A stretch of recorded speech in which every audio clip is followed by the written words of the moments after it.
So I started playing World at War for the first time literally ever today, and I have to say, I've been having a blast. I am fully convinced that I missed out on a masterpiece of a game. I'm also fully convinced that 90% of the people that claim they did not like Call of Duty World War II were fucking lying. This game genuinely feels like an old school version of Call of Duty World War II that was released in 2017. I'm literally using the same exact gun.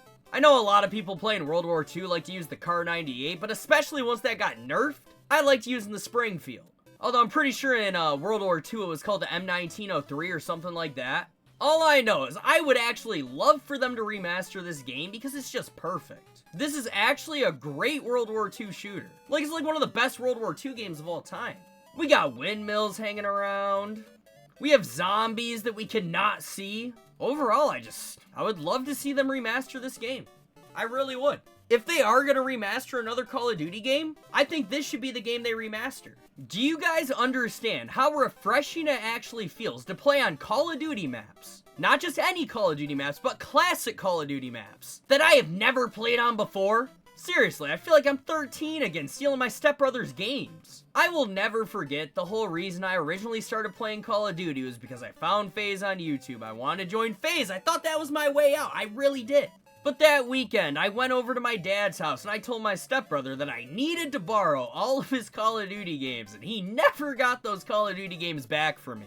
I still have them sitting in my room right now. I still play them from time to time. Now, I obviously play Call of Duty mostly on the PC just because it's a better experience overall, but I do still like to hop on the 360 once in a while just for the nostalgia. The other day, I was saying in my video how I accidentally threw out my Modern Warfare 2 disc, so I ordered a brand new copy of Modern Warfare 2. Because, well, yes, I do have the Modern Warfare 2 remastered multiplayer on my computer. I don't necessarily always want to play some cracked out version of Modern Warfare 2. Sometimes I do just want the nostalgia, you know what I mean? Like, for example, if I was able to play these games on my console without having to run into modders that are genuinely turning every lobby into a trick-shotting lobby, or some sort of search and destroy lobby, if these people would just leave the lobbies alone, I would have no issue playing on my Xbox 360. But when people start fucking with the servers, that's when I have to start getting on things like Plutonium so I can actually play the games I want to play. Because look, man, I don't think Black Ops 7 is the worst game in the world, but I am so sick of playing on the Modern Warfare engine.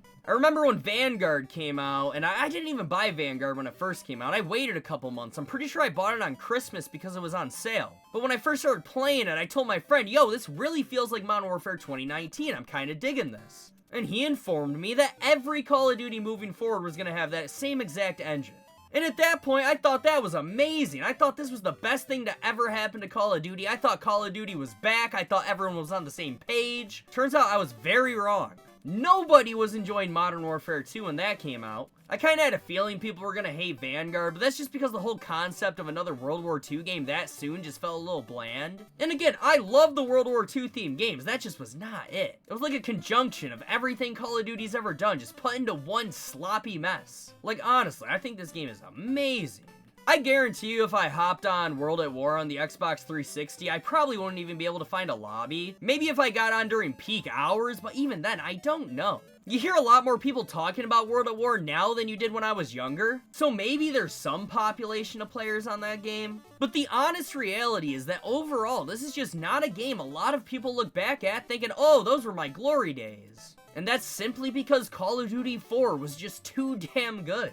And then Black Ops to follow this up was so unique that everyone just loved Black Ops. They were looking forward to Black Ops 2. Modern Warfare 3 was right around the corner at the time. And then of course everyone hated Black Ops 2 when it first came out, only for that game to go down as one of the most legendary games of all time. Isn't it funny how that works? Oh, there's a guy trying to kill me. Yeah, I've not seen one human player on this game, and that's why I'm so confident that I would not find a single lobby on the 360. It's not like these games are popping with thousands and thousands of players every day, but I get on these games enough to know that at least 20 different people play these games at least every day. On the PC, I mean.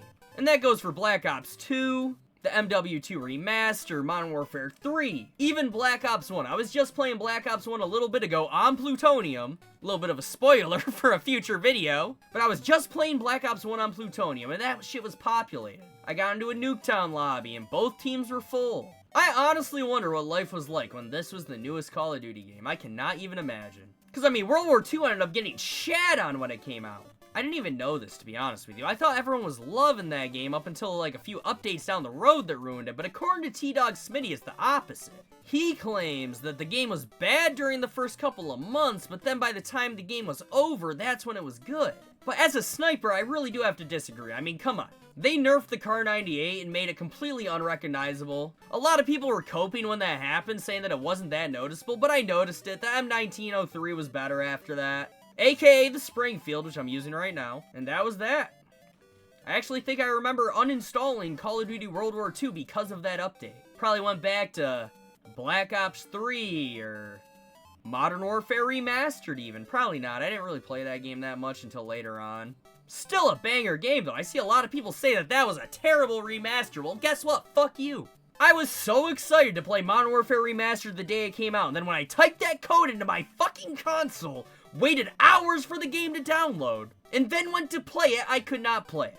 Oh, you need the Infinite Warfare disc. Bro, I bought the game. Just let me play the game, man. Is it really that hard? They really wanted people playing Infinite Warfare that bad, because, I mean, really, a lot of people were saying that what they were gonna do was buy Infinite Warfare simply to get the Modern Warfare Remastered code and then refund their Infinite Warfare disc, return it to GameStop. Stuff that they just were not fond of, you know what I mean? That was a whole mess, and that's why I really don't think they're gonna end up releasing any more remasters anytime soon. It's unfortunate, but I mean, that's just what I think's happening. Especially after they announced nothing and literally not— oh no. Okay guys, false alarm, we're back.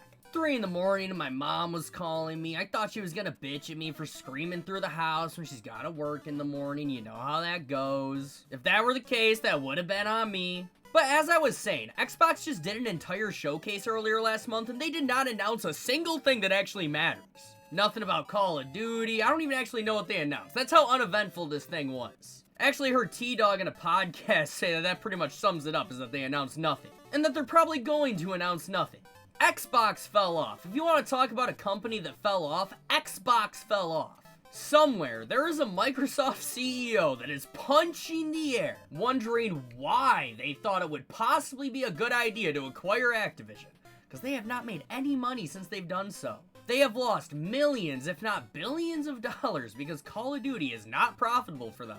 And if we're being honest, they really bought Activision at the worst possible time. They started conjuring this deal during Modern Warfare 2, became official during Modern Warfare 3, and by Black Ops 6, Call of Duty was a day one release on Game Pass, and they thought this was gonna bring them so much money. They were like, oh, Call of Duty, everyone loves Call of Duty. Guess what people don't love anymore? Call of Duty. It sucks, but I mean, that's the reality of the situation. Microsoft is losing out on millions of dollars because they did not buy Activision just a few years earlier when Call of Duty was at least a little bit more popular among the fans. Now all we have are fan-made builds on the PC, cracked out movement in Black Ops 7 on an engine that has been recycled over and over and over again. And like, I know they're making a new engine for the next Modern Warfare game simply because it's only going to be on the PS5 and Xbox Series X. And that could be an upgrade. They could really do something with that if they wanted to. But I just don't trust Infinity Ward, man. They pulled it off with Modern Warfare 2019 despite the horrendous maps, despite the skill-based matchmaking. They pulled that shit off. Warzone or not, a lot of people did not play that game simply because of Warzone. I barely played Warzone. I played it for like the first week it was out and then never again. I moved on. Started playing multiplayer again. And here's the thing. I say the maps in that game were horrendous, but I still played the multiplayer for that game for years after it came out, because I didn't really play Cold War. Like I said, I wasn't too big on Vanguard. And then once Modern Warfare 2 came out, I kinda chilled out on the Modern Warfare 2019. It wasn't really in my rotation anymore.